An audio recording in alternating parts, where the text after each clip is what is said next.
Let's go through a work example on preparing the cost of goods manufactured statement.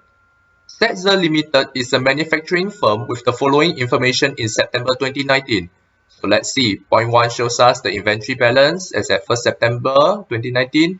Point 2 mentions the ending balances as well as a stock take performed at the end of the month which showed no stock losses. And point 3 talks about freight charges. Point 4, total raw material available for use in September, which is the beginning raw material plus purchases. The material requisition form mentioned that $25,000 of indirect material was issued in September. And it was stated that $68,000 of excessive direct material was returned. And in point 7, we noted that actual factory overhead cost is 20% of direct labor cost. Conversion cost, meaning direct labor plus factory overhead, is equal to direct material cost. In point 8, we see the annual expenditure, and we noted that 40% of the building is used for production purposes. The rest is used for selling and administrative purposes. And in point 9, we noted the September sale and the net profit before taxes. So we are required to prepare the cost of goods manufactured statement as well as the income statement. You notice a lot of information is not directly provided in this question. Hence, we need to do some reverse calculations when preparing the cost of goods manufactured statement. Anyway, this is the rough format of the cost of goods manufactured statement. Next, let's fill in the information we can derive from the question. First, from point 1, we noted the inventory balances as at 1st September 2019. Let's fill in those figures in the cost of goods manufactured statement.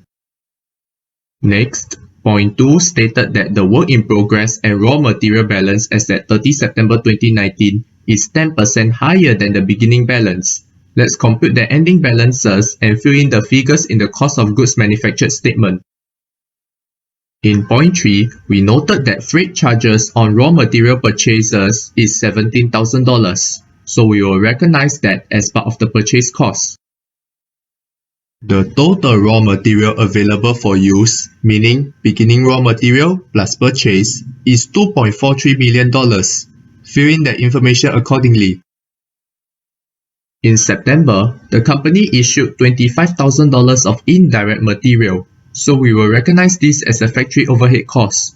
Also, we will put this figure in the line item less indirect materials used, located before the direct material use line item. Point 8. The following annual expenditure relate to the building. We also noted that 40% of the building was used for production purposes. This means 40% of the common cost will be recognized as a product cost. I need to caution you that this is an annual expenditure, and we are preparing the cost of goods manufactured statement for 1 month only. So to find the product rental expense in September, we will take 2.4 million divided by 12 and multiply by 40%, giving us $80,000. The insurance expense to be recognized as factory overhead is 960,000 divided by 12 and multiply by 40%, giving us 32,000. Do the same for maintenance and utilities. We will recognize these 3 expenses under factory overhead costs. Now that we have filled in quite a number of information, let's see if we can find some of the unknown figures. If we know the raw material available for use, the freight charges on raw materials purchased, and the beginning raw material, we can find the raw materials purchased in September. Similarly, we can find the raw materials used if we know the raw material available for use and the ending raw material.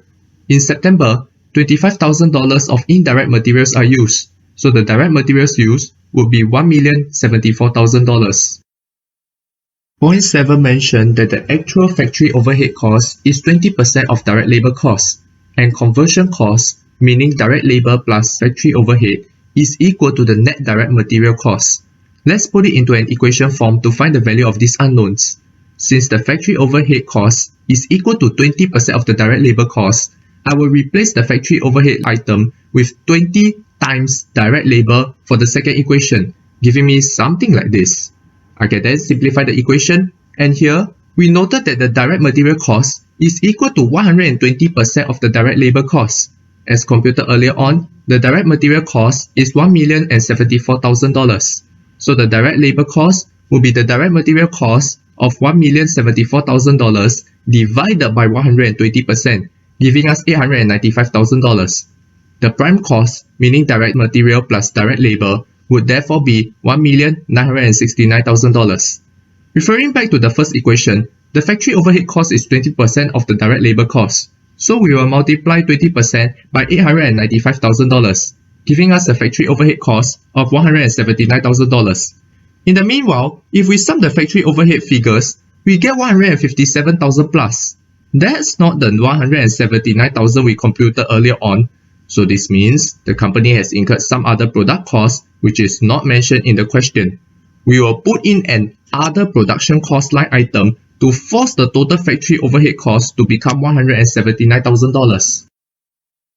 Therefore, if we add the direct material cost, direct labor cost, and factory overhead cost, we get a total production cost of $2,148,000. Add that to the beginning work in progress, and we get a total work in progress of $30,879,000. Then we will deduct the total work in progress from the ending work in progress balance to get a cost of goods manufactured figure of $974,900. Let's move on with the income statement. We noted in point 9 that September sales amounted to $1,471,000. To find the cost of sales, we need to know the beginning and ending finished goods balance and the cost of goods manufactured figure. We can verify the beginning and ending finished goods balance from point 1 and point 2, and we will use the cost of goods manufactured figure computed earlier on. So this is the typical movement in the finished goods account. If we want to find the cost of sales, just rearrange the equation and we'll get a cost of sale of $1,053,000 plus. This will also give us a gross profit of $417,000 plus. In point 3, we noted that the freight charge on finished goods distributed to customer is $18,000. This shall be recognized as a period cost. By the way, I will not be following the FRS format for this income statement because this income statement seems to be for internal management. Financial statements for external reporting typically cover 1 year. Since this income statement only covers 1 month, it is most likely for internal management.